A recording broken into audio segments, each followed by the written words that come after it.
नमस्कार साथियों। आज मन बड़ा दुखी है कि जिस तरीके से गुजरात में एक त्रासदी हुई है, एक दुर्घटना हुई है, एक हादसा हुआ है, या समझ लीजिए कि गुजरात मॉडल का एक नमूना निकल के आया है इस देश के सामने। जिस पुल को बनाने के लिए 2 करोड़ रुपए खर्च किए गए, उस पुल को बनाने के तुरंत बाद सिर्फ पैसे के अंधे लालच में उसे खोल दिया गया, और खोलने के बाद मात्र 15 और 17 रुपए के टिकट पर, उस लालच पर, उस पैसे कमाने के अवसर पर उन्होंने पुल को खोला। और सबसे ज्यादा वजन होने के कारण जिस तरीके से पुल टूटा, मच्छू नदी पर, जिसे झूलता हुआ पुल कहते हैं, वहां बड़े बड़े गुजरात के लोग, जिनको विश्वास था कि यहाँ डबल इंजन की सरकार है, यहाँ नरेंद्र भाई मोदी का राज है, या भूपेंद्र भाई पटेल का राज है, यहाँ 27 सालों से सरकार चली हुई है, निश्चित रूप से उनको यह लगता था कि नरेंद्र मोदी जी इस गुजरात का बेटा अपने आप को यह कहते हैं और प्रधानमंत्री बने हैं, और निश्चित रूप से जो भी काम हो रहा है वो ऐतिहासिक हो रहा है, शानदार हो रहा है, और उन्हीं के विश्वास पर उस पुल पर चल दी। जिस तरीके से पुल टूटा, चारों तरफ मातम का माहौल, चीत्कार, सब तरफ अराजकता का माहौल, भागदौड़, और उसमें सैकड़ों लोग काल के क्रॉस में मर गए। जिस तरीके से बुजुर्गों ने दम तोड़ा, बच्चों ने और महिलाओं ने दम तोड़ा, वो वाकई एक घटना इतिहास के काले अक्षरों में लिखा जाएगा। लेकिन इस देश के प्रधानमंत्री जी वहां होने के बाद राजकीय कार्यक्रम कभी भी निरस्त नहीं किए,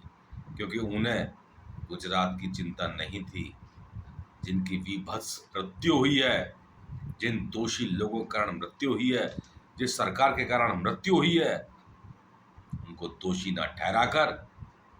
दिखावा करने के लिए वहां के कर्मचारियों पर, वहां के छोटे मोटे ठेकेदारों पर, वहां के वॉचमैन पर, वहां के गेटमैन पर मुकदमा दर्ज कर दिया गया, और एफआईआर में जिन लोगों को कॉन्ट्रैक्ट दिया गया वो फ्लाईओवर बनाने के योग्य नहीं थे। जो एक घड़ी बनाने वाले लोग थे, अन्य सामान बनाने वाले लोग थे, चूंकि वो नरेंद्र भाई मोदी के नजदीकी थे, वहाँ के स्वास्थ्य मंत्री और अमित शाह के नजदीकी थे, इस कारण को ब्लाइज करने के लिए, और चूंकि हम सभी जानते हैं कि 2 राज्यों में चुनाव है, देश की जनता जानना चाहती है कि जब 2 राज्यों में एक साथ चुनाव है तो हिमाचल के चुनाव की घोषणा आप कर रहे हैं, गुजरात की नहीं कर रहे हैं। इसी आनंद फानन में और जल्दबाजी में आपने फौरन वहां थम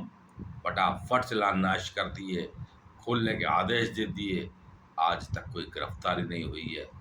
मैं समझता हूँ आने वाला समय में गुजरात की जनता आपको माफ नहीं करेगी, क्योंकि आपको इतना समय नहीं मिला कि आप अपने कार्यक्रम रिजेक्ट कर सको, आप उनको छोड़ के अपने लोगों के पास जा सको जो चीत्कार और जो परिजन विलाप कर रहे हैं। आप कपड़े बदल रहे हैं, आप अपने हैट बदल रहे हैं, आप फोटो खिंचवा रहे हैं, आपने सारे कुछ सब कुछ काम वही कर रहे हैं। आपको गुजरात की जनता के साथ उनके दुख में शामिल होना चाहिए था। जब भारी दबाव और जब मीडिया का दबाव आपके ऊपर पड़ा तो आप दिखावा करने के लिए वहां पहुंच गए। आपको मानगढ़ की मीटिंग के लिए जरूरी था, आपको और भी कार्यक्रम जरूरी थे, लेकिन ये जरूरी नहीं समझा। आप समझ में आता है कि आप राजनीति करते हो, लेकिन गुजरात की जनता के साथ जिसने आपको प्रधानमंत्री, विधायक और सांसद और मुख्यमंत्री तक पहुंचाया, जिस गुजरात की जनता ने आपको सिर आंखों पर बैठाया, उसके घावों में मरहम लगाने का काम आपको करना चाहिए था। मुझे लगता है आने वाले समय में गुजरात की जनता इसी को ध्यान में रखते हुए